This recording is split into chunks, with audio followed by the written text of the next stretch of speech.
Ngani ang si Manauno niyon siya ka daghan ang gipanawag.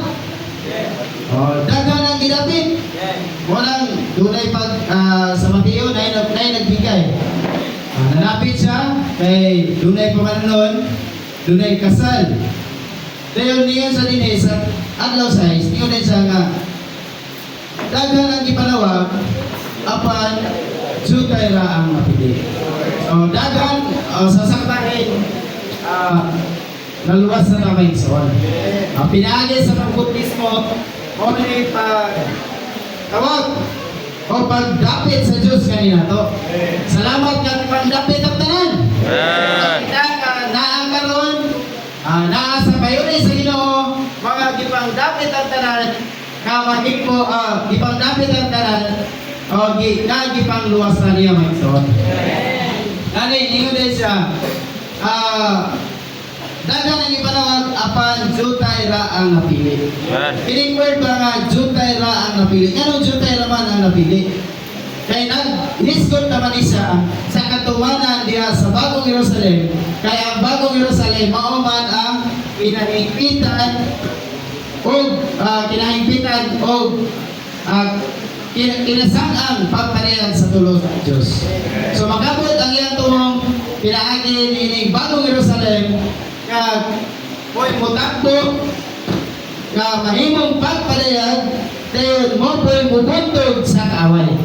So niyo sa isang day na to, niyo sa nga kita nga mga magtotoo. Salamat nga nakabato na tas kinabuhi.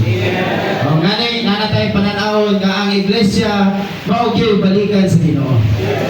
O ngani kay kini nga mensahe di kan magudi siya. Naghisgot magudi siya sa atong Kristohanon o Iglesiahanon kinabuhi. Ngani sa niagi pa nga morning revival, yung isa nga dagan kita sa lumba sa dagan sa kinabuhi. Ang pagdagan nato nining pagsalmot nato nining dagan sa lumba sa kinabuhi, makaabot ta sa tumong. So unsa man ang tumong? Adili lang kuno paigo nga igo lang ta giluwas. So sa kabahay nalipay kay ta. Alipay ta nga giluwas na ta dili na ta malinaw kalayo. Pero ang tumong gid sa Ginoo makaabot ta sa daganan. Kay ang daganan mo man tumong. Sa gitinguha sa kasing-kasing nga makaabot ang iyang gitinguha. So ang atong pagsalmot ining dagan sa lumbas kinabuhi dili lang pag-apil sugod. Kundi nagisgot sa sapat ka palaho tayo. Ka makaabot kita sa tumong. Kamoy gitinguha sa iyang kasing-kasing. Then yun din sa ang Genesis, ang Tibuok Biblia, kasaysayan ni siya sa sugilanon sa magtiayon na igsoon. O ngani ang Genesis chapter 1 and 2 naghisgot isa sa picture o sa hulagway o blueprint sa tumong sa unsay gitinguha sa kasing-kasing. Then pag-abot ang Revelation mo'y katumanan o goal. O ngani ingon kay sa nini naadiha ang pagtubod. Finish building. Munang salamat nga pagdagan nato sa lumbas kinabuhi dili lang na mudagan finishes ra. Kinahanglan makaabot ta sa Revelation ka makaabot ta sa daganan ka tumong siyang gitinguha sa kasing-kasing mao gyud nga makabot ang iyang gitinguha. So sa maning tinguha niya ngani salamat nga duna na usab tay pananawon bahin sa iglesia. Duna tay pananawon sa kaluwasan, kinahanglan luwason yun. Dayon duna po tay pananawon nga wala lang ingon nga giluwas ta kundi gidala pagita diha sa iglesia. So ang iglesia mo dapit kundi niyon ay son this is the place ka muni ang paagi nga makabot ang tumong sa gitinguha sa kasing-kasing sa Ginoo. So, then dili lang kuno doon na tayo pananawon dahil sa iglesia. Kinahanglan doon na po tayo pananawon bahin sa pangasawanan. So, muna man kundi ang tumong sa gitinguha sa kasi sa Ginoo nga dili lang mapaluba ang iglesia kundi mahimo pagidaytang maandam ingon nga pangasaonon nga may mutabo sa iyang gitinguha. Kani ningon sa Genesis chapter 1 anaay pag kulma niya sa tao. Genesis 1:26 niyo sa let us make man in our image according to our likeness.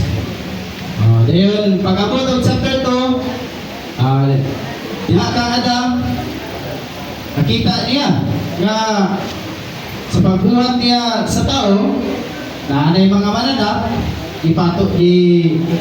ginganla ni Adam nakita ni Adam nga huwag man siya kaparis. Kani nanay kaparis ng mga mananap.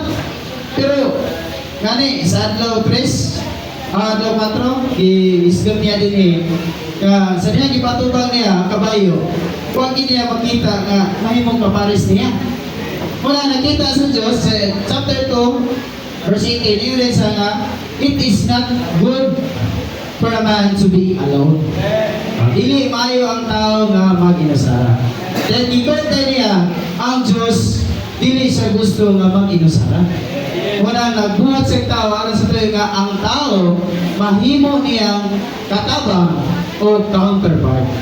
Wala diha kang Adam bisag Adam na mga tanong, mga mananap, andam na.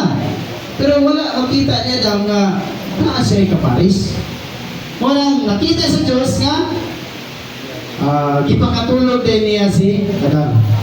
So sa iyang pagkatulog, ikuha ang gusok. Then pero mga gusok ni wala mabali. Dayon gipurma din niya nga babae. Amaw dayon si Adam. So sa pagpurma niya, pagmata ni Adam, nakaingon din si Adam nga sa diyang wala pa niya makita, wala pa si Eva. Adam pa lang, mga manap, wala gid sa'y ingon nga doon na sa'y katagbawan. Gani, magulanon si Adam. Pero sa dihang pagkatulog niya, pagpurma na, pagpalugwa ng iba, nakaingon din sa nga, this is my bones of my bones and flesh of my flesh. So, nanay, sa'yo po ito makamay. talipay si Adam. Kaya, kini akong unod sa pangulod. Bukog sa itong mga bukog. Then, makita na ito ba? Kung ang Diyos mag-inusara lang, dili yun siya makapatunog katagbawan. Walang nagkinahanglan yun sa tao, then, himo na kini nga tao, maandam ingon nga pangasawon. So, salamat nga ang pag-andam sa pangasawon, mauda ini ang iglesia karon. So, ang iglesia, gikan siya, kung atong tanawon, diha kang Kristo, sa iyang kamatayon, sa iyang paglansang sa cross, gi-burst ang iyang kilid, dahil dunay nilugwa nga dugo o tubig. Sa pagkatulog niya Adam, naaray, kwan lang, busok lang itong ikuha. Pero, kung atong tanawon, walay dugo, niining busok ka. Pero pag-abot na sa bagong tugod, sa pagkatulog ni Ginoong Hesus, sa paglansang sa cross ni Ginoong Hesus, naanay pag-ula sa dugo, dayon pagpalugwa sa tubig. So, nga naman na may dugo, tungod man ay kay nahulog na ang tao sa sala. Dayon ang tubig, nagulagway sa Diyos ng elemento. Divine life. So, ang bukod niya ay nga gipalugwa nga napurmang iba, gikan dahil ni Adam, nga mao ang gusok, nagulagway dito sa Diyos ng kinabuhi. So, ang Diyos ng kinabuhi, makapalugwa siya o pangasawunon, nga nagulagway ni iba, nga nahimong katagbawan o katabang ni Adam. So, ang iglesia, napalugwa siya, diha sa pagdugha sa kilid, pagpaagay sa dugo o tubig, kaya ang dugo alang sa pagpasaylo, katugsanan, then ang tubig, ulagay sa Diyos ng kinabuhi, kapapaambit sa mata ko sa nato, dahil mapurma kay iglesia, kamao ang pangasawa nun na isaw. So, salamat.